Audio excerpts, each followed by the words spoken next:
Market मंडली में स्वागत है। चलिए बिना किसी देरी के सीधे काम की बात पर आते हैं। आज 5 मई 2026 के निफ्टी 50 की डेटा पर बात करते हैं। ये सिर्फ कुछ बोरिंग नंबर्स नहीं है, बल्कि ये एक बहुत ही दिलचस्प कहानी बयां कर रहे हैं।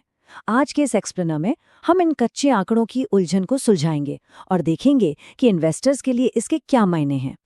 तो आज के इस एक्सप्लेनर के एजेंडे में मुख्य रूप से 3 चीजें हैं। पहले निफ्टी 50 का डेली स्नैपशॉट देखेंगे, फिर बाजार में हलचल मचाने वाले मैक्रो कैटलिस्ट पर नजर डालेंगे और आखिर में कल की एक्सपायरी के लिए एक क्लियर ट्रेड सेटअप तैयार करेंगे। फटाफट आगे बढ़ते हैं। भाग 1, निफ्टी 50 का दैनिक स्नैपशॉट। डेटा पर नजर डालें तो निफ्टी की शुरुआत हुई 24,063.55 पर। दिन के दौरान इसने 24,004.55 का लो बनाया, लेकिन जो चीज सबसे ज्यादा ध्यान खींचती है वो है दिन का हाई। इंडेक्स ने 24,290.20 का एक जबरदस्त इंट्राडे हाई टच किया, लेकिन दिन ढलते ढलते ये तेजी टिक नहीं पाई और मार्केट 23,997.55 पर क्लोज हुआ। ये जो ऊपर नीचे का झूला है ना, ये आज की भारी उठापटक की पूरी कहानी खुद ही बता रहा है। अब सिर्फ क्लोजिंग नंबर देखकर मायूस होने की बिल्कुल जरूरत नहीं है। जरा इस एडवांस डिक्लाइन रेशियो को देखिए। मार्केट भले ही थोड़ा नीचे बंद हुआ हो, लेकिन मार्केट ब्रेथ यानी बाजार की अंदरूनी ताकत काफी मजबूत रही। पूरे 37 शेयर हरे निशान में बढ़त के साथ बंद हुए और सिर्फ 13 शेयरों में गिरावट दर्ज की गई। इसका सीधा सा मतलब ये है कि ऊपरी स्तरों से दबाव के बावजूद व्यापक बाजार में यानी ब्रॉडर मार्केट में खरीदारी का जबरदस्त दमखम अभी भी बाकी है। आगे बढ़ते हैं भाग 2 की ओर, बाजार में उतार चढ़ाव लाने वाले कैटलिस्ट।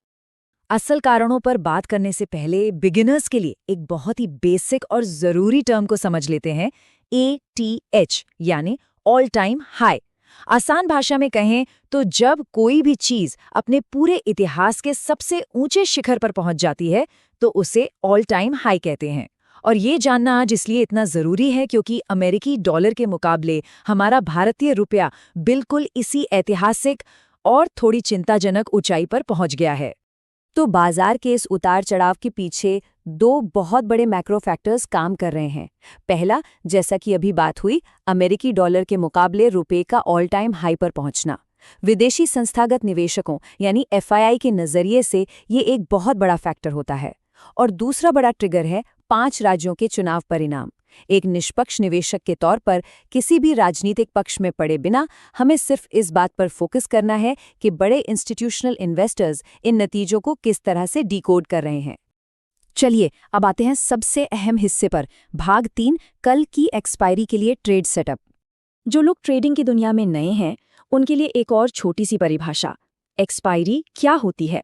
असल में ये वो तय तारीख होती है जब निफ्टी 50 ऑप्शंस जैसे डेरिवेटिव कॉन्ट्रैक्ट्स अपनी मियाद पूरी करते हैं और उन्हें सेटल किया जाता है।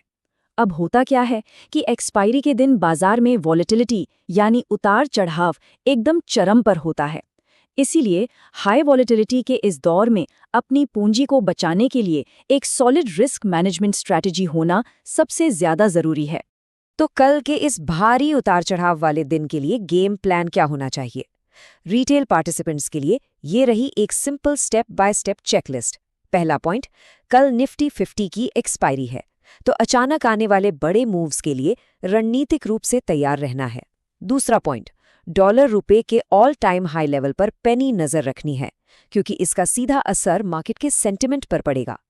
और तीसरा पॉइंट, कल सुबह बाजार खुलते ही देखना है कि वो 5 राज्यों के चुनाव परिणामों को किस तरह से पचा रहा है। तो इस एक्सप्लेनर को एक बहुत ही विचारोत्तेजक सवाल के साथ खत्म करते हैं। एक तरफ एक्सपायरी का भारी दबाव है और दूसरी तरफ डॉलर का ये ऐतिहासिक रिकॉर्ड हाई लेवल। इन सब के बीच कल निफ्टी 50 इन चुनावी नतीजों को आखिर कैसे पचाएगा? क्या कोई बड़ा ब्रेकआउट देखने को मिलेगा या फिर एक तेज गिरावट? इस बारे में नीचे कमेंट सेक्शन में चर्चा करना काफी दिलचस्प होगा। अगर डेटा को एक कहानी की तरह समझने का ये अंदाज पसंद आया हो तो इस एक्सप्लेनर को लाइक करना, शेयर करना और मार्केट मंडली को सब्सक्राइब करना बिल्कुल न भूलें। सीखते रहें और सुरक्षित रूप से ट्रेड करते रहें।